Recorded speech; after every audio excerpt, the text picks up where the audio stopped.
ঈদুল আজহা সামনে রেখে চট্টগ্রামে কোরবানির পশুর হাটে চলছে শেষ বেলার প্রস্তুতি। এবার বন্দরনগরীতে ৯ লাখ পশু কেনাবেচা হবে বলে ধারণা করছেন সংশ্লিষ্টরা। রিয়াজউদ্দিনের প্রতিবেদন জানাচ্ছেন তাহসিন তারিন।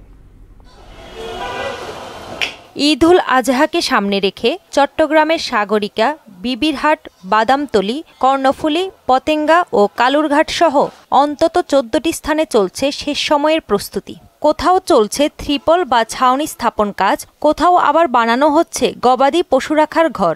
18 থেকে কাম ধরছি, এখনো চলতেছে কাম, এখনো চলমান আছে। কুষ্টিয়া, যশোর, মাগুরা, রাজশাহী, ঝিনাইদহ, বগুড়া, শেরপুর, জয়পুর বিভিন্ন স্থান থেকে গরু এখানে আসে। বেচা বিক্রিও ভালো হবে আল্লাহ দিলে।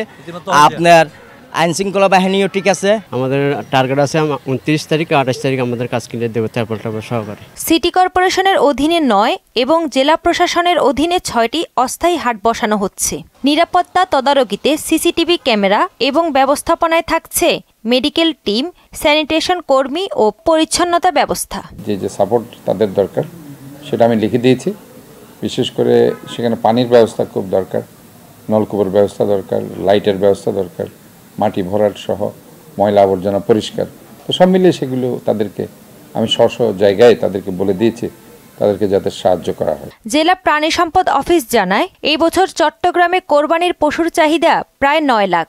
এর মধ্যে প্রায় 8,60,000 পশুই স্থানীয় খামার থেকে সরবরাহ করা হবে। চট্টগ্রামে আমাদের কোরবানি পশুর চাহিদা হলো 8,96,212। আমাদের উৎপাদিত আছে 8,60,720। আমাদের আরও প্রয়োজন হবে 35,000 সামথিং গরু আরও আমাদের দরকার। প্রস্তুতি ও ব্যবস্থাপনায় বিশেষ নজর না দিলে ক্রেতা বিক্রেতা উভয়ই ভোগান্তিতে পড়তে পারে বলে মনে করেন হাট সংশ্লিষ্টরা। তাহসিন তারিন, মোহনা সংবাদ।